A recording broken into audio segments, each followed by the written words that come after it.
ഇഷാസ് മെമ്മറൈസിലേക്ക് എല്ലാവർക്കും സ്വാഗതം. ഇന്ന് ഞാനിവിടെ ഒരു കൈപ്പയ്ക്ക കറിയാണ് കാണിച്ചു തരാൻ പോകുന്നത്. ഞാനിവിടെ നാടൻ കൈപ്പയ്ക്ക കറി എങ്ങനെ ഉണ്ടാക്കാമെന്ന് വളരെ എളുപ്പത്തിൽ കാണിച്ചു തരാം.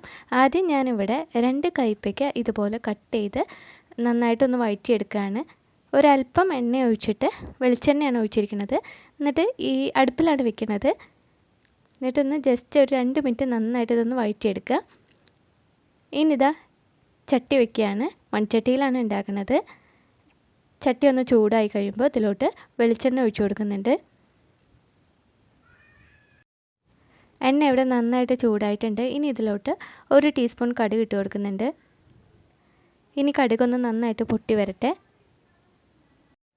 കടുക് ഇവിടെ നന്നായിട്ട് പൊട്ടി വന്നിട്ടുണ്ട്. ഇനി ഇതിലോട്ട് 1 സവാള ചെറുതായിട്ട് കട്ട് ചെയ്തത് ചേർത്ത് കൊടുക്കുകയാണ്. ഇനി ഇത് നന്നായിട്ടൊന്ന് വഴറ്റിയെടുക്കുക. നല്ല ബ്രൗൺ കളറൊന്നും ആവണ്ട, ജസ്റ്റ് ഒന്ന് വാടി വന്നാൽ മതി. ഇവിടെ ഉള്ളി ആയിട്ടുണ്ട്. ഇനി ഇതിലോട്ട് ഒരു പഴുത്ത തക്കാളി ചേർത്ത് കൊടുക്കുകയാണ്. നല്ല പഴുത്ത തക്കാളി തന്നെ എടുക്കാൻ നോക്കുക. ഇനി തക്കാളി നല്ല പേസ്റ്റ് പരുവായിട്ട് വരണം. നന്നായിട്ട് തന്നെ വഴറ്റിയെടുക്കുക. ഇതിൻ്റെ കൂടെ 2 പച്ചമുളക് കീറിയിട്ട് കൊടുക്കുകയാണ്. ഇനി കുറച്ച് കറിവേപ്പിലയും കൂടെ ചേർത്ത് കൊടുക്കുകയാണ്. ഇനി ഇതെല്ലാം കൂടെ നന്നായിട്ടൊന്ന് വഴറ്റിയെടുക്കുക. കറിവേപ്പിലയൊക്കെ കുറച്ച് അധികം ഇട്ട് കൊടുത്തോളൂ, അപ്പോൾ കറിക്ക് നല്ല മണം ഉണ്ടാവും. ഇതവിടെ തക്കാളിയൊക്കെ നന്നായിട്ട് വേവാൻ തുടങ്ങിയിട്ടുണ്ട്. ഇനി ഇതിലോട്ട് 1 ടീസ്പൂൺ ഉപ്പിട്ട് കൊടുക്കുകയാണ്. ഇനി ഇതിലോട്ട് നമുക്ക് പൊടികൾ ചേർത്ത് കൊടുക്കാം. ഇവിടെ 1 ടേബിൾ സ്പൂൺ മല്ലിപ്പൊടി, 1 ടീസ്പൂൺ മുളക് പൊടി, 1/2 ടീസ്പൂൺ മഞ്ഞൾപ്പൊടി, ഇത്രയും ചേർത്ത് കൊടുത്തിട്ടുണ്ട്. ഇനി ഇത് നന്നായിട്ട് വഴറ്റിയെടുക്കുക. പൊടിയുടെ പച്ചമണം എല്ലാം ഒന്ന് മാറണം. ഇവിടെ അടുപ്പിലായതുകൊണ്ട് പെട്ടെന്ന് തന്നെ ഇത് ആയി കിട്ടുന്നുണ്ട്. ഇതാ പൊടിയുടെ പച്ചമണം എല്ലാം മാറിയിട്ടുണ്ട്.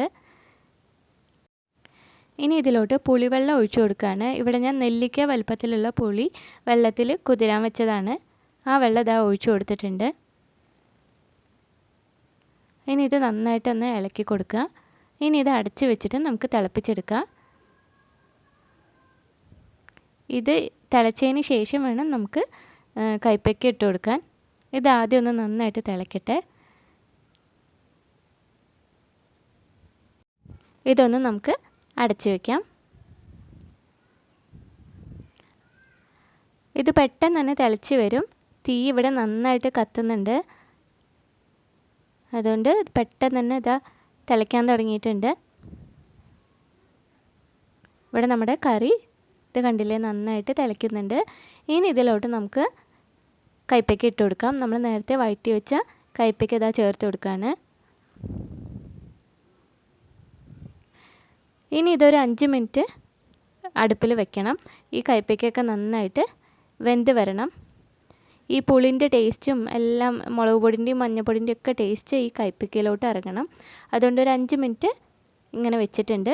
ഇത് കൈപ്പയ്ക്കൊക്കെ നന്നായിട്ട് വെന്ത് വന്നു. ഇനി ഇതിലോട്ട് 1/2 മുറി തേങ്ങ അരച്ചത് ചേർത്ത് കൊടുക്കുകയാണ്. ഇനി ഇത് നന്നായിട്ട് തിളപ്പിച്ചെടുക്കണം.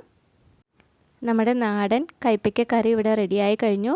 ഇതിവിടെ തിള വരാൻ തുടങ്ങിയിട്ടുണ്ട്. അപ്പോൾ ഇത്രയേ ഉള്ളൂ. വളരെ ടേസ്റ്റി ആയിട്ടുള്ള കൈപ്പയ്ക്ക കറി ഇവിടെ റെഡിയായി കഴിഞ്ഞു. എല്ലാവരും ഇതൊന്ന് ട്രൈ ചെയ്ത് നോക്കണം. എൻ്റെ വീഡിയോസ് നിങ്ങൾക്ക് ഇഷ്ടമാവുന്നുണ്ടെങ്കിൽ ഒന്ന് ലൈക്ക് ചെയ്യണേ. പിന്നെ സബ്സ്ക്രൈബ് ചെയ്യാൻ മറക്കല്ലേ. Thanks for watching.